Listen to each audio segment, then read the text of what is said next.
Welcome back to this Moneycontrol live stream. You're watching Closing Bell with me, Nandita Khemka, and I have with me my colleague here. Hello there, I'm Yatin Mota. Well, Yatin, you guys can't call 13 an unlucky number, henceforth, given the fact that the Nifty has clocked in a 13th straight session of gains. Really? 12 straight was the longest in 31 years. I think it's the same, but 13th straight day of gains. Now, no reason for anybody to call 13 Absolutely. an unlucky number. So, 13 time lucky, Nifty. And we did hit a fresh record high today as well, 25,300. That has been clocked. And the Sensex as well, I think it went past that 82,700 mark in today's session.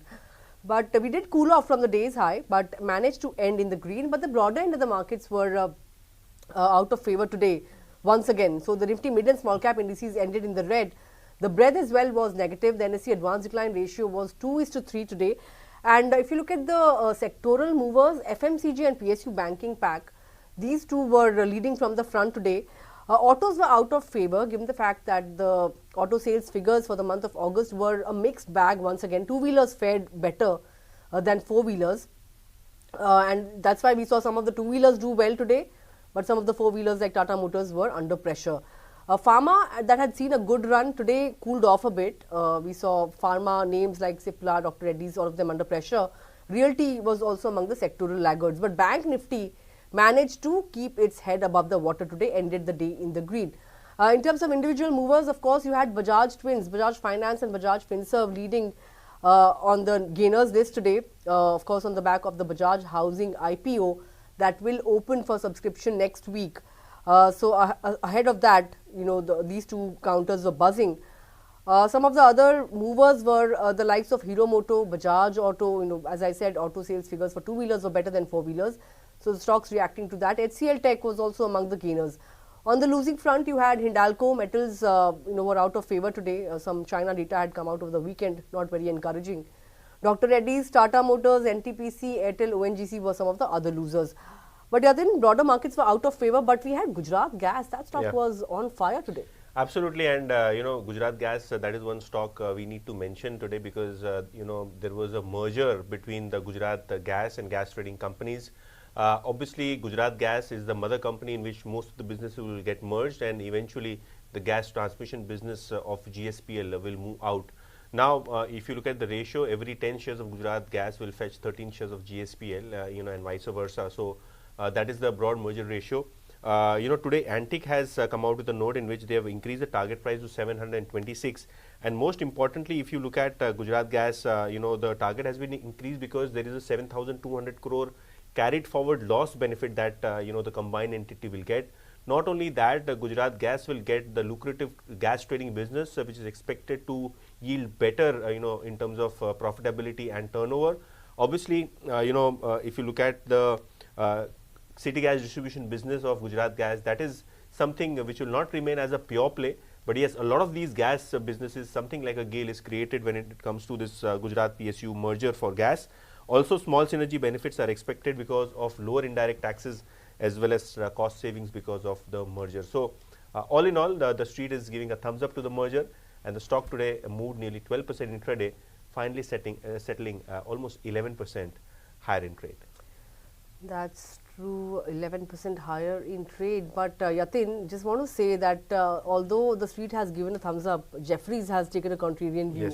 Yes. They have an underperformed rating here, 450 rupees is the target price, and they've said that the integration of GSPC's gas trading business will improve its margin profile, but earnings volatility will increase, and that will imply a lower valuation multiple. Correct. So that was about Gujarat Gas. But Yatin, other movers from the broader end of the markets? So if you look at the broader markets, yes, a lot of movers and shakers. If you look at stocks like Jio Finance post the AGM last week, the stock has moved 7% in trade today. Adani Power stocks. So Adani Power as well as Adani Green, both of these stocks moved 6.5%, 7% in trade. However, stocks like Granules, Indus Tower, Dixon Technologies, all of these stocks have seen some bit of profit taking, especially after the announcement that the capex would probably slow the pace of execution as the bandwidth moves into the capex side of the business. But yes, overall a great trading session.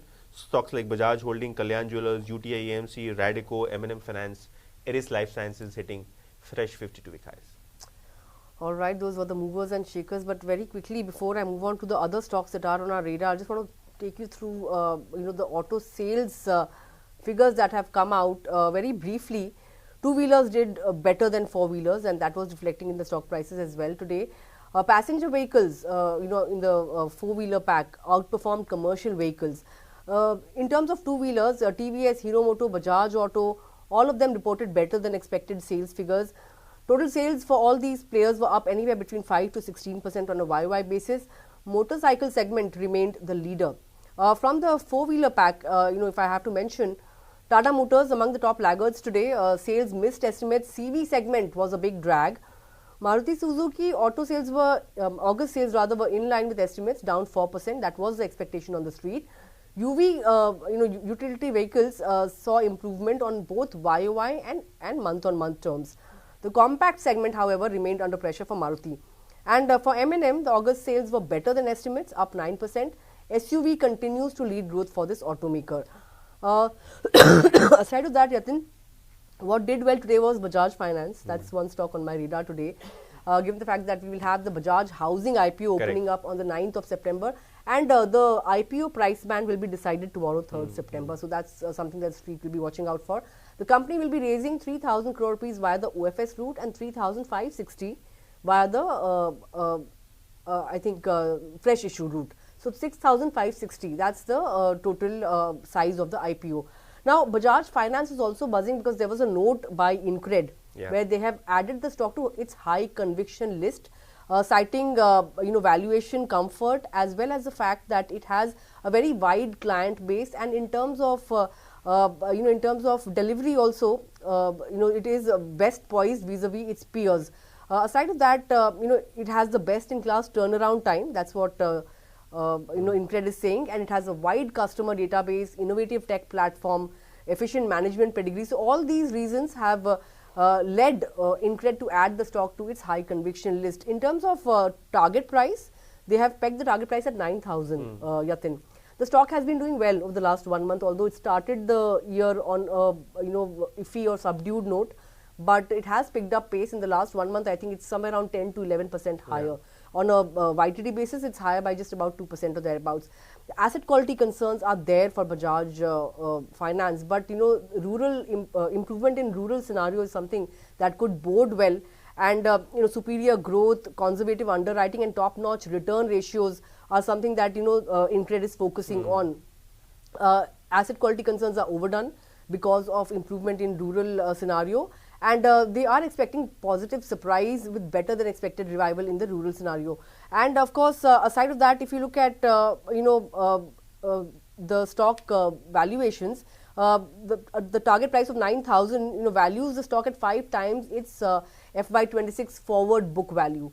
So all in all, risks, slowdown in AUM as well as a rise in asset quality. These are the two risks. But aside of that, I think there was a time when everybody was pretty bullish on Bajaj Finance, but then the RBI ban on 2 of its products came by, and then it has been lifted now. So the street is once again turning bullish on Bajaj Finance, and the rural revival is something that's also boding well for Bajaj Finance. But Yatin, Dixon Tech, that was another stock that was in focus today, given the fact that the management has said that FY25 growth will be slower because they are focusing in on ramp up. It's basically a ramp up phase. Absolutely. They're also looking to enter data center, right? So I think Dixon Technologies is one stock which has evolved. When it comes to manufacturing of electronic products, they were doing a lot of business there, commoditized business, but now they are getting into specialized products. They are getting into mobile, they're getting into televisions, air conditioning, and white goods, washing machines for the other segments in which a lot of companies are doing work. I think Dixon is one of them which has achieved scale, and as you were mentioning, they are getting into a lot of newer businesses. And I think till now, whatever the management has decided, the management is entering in terms of new segments, they've worked excellently well. But it's just like a knee-jerk reaction as to when the management says that because of the ramp-up phase, profitability or growth might get impacted. That is true for most of the companies, in the manufacturing space. But I want to say that they are looking at entering the data center space, which of course, India has actually emerged as a data center hub, right? We have biggies like RI, HCL, Adani's, all of them, Announcing. tying up with global players who want to open up data centers in India.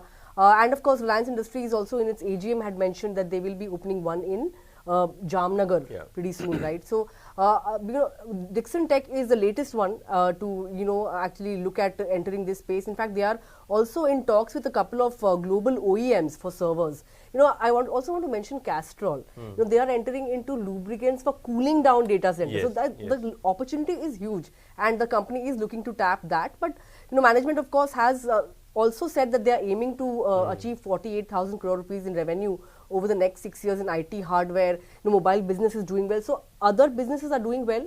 It's just the ramp up phase, that could slow down growth a bit for a while. But if the data center business takes off in a big way, then the runway for growth is pretty huge for Dixon Tech. So all in all, of course, these were all the stocks that were on our radar this afternoon. But of course, we did end the day, off highs, but it was a 13th straight session of gains for the market.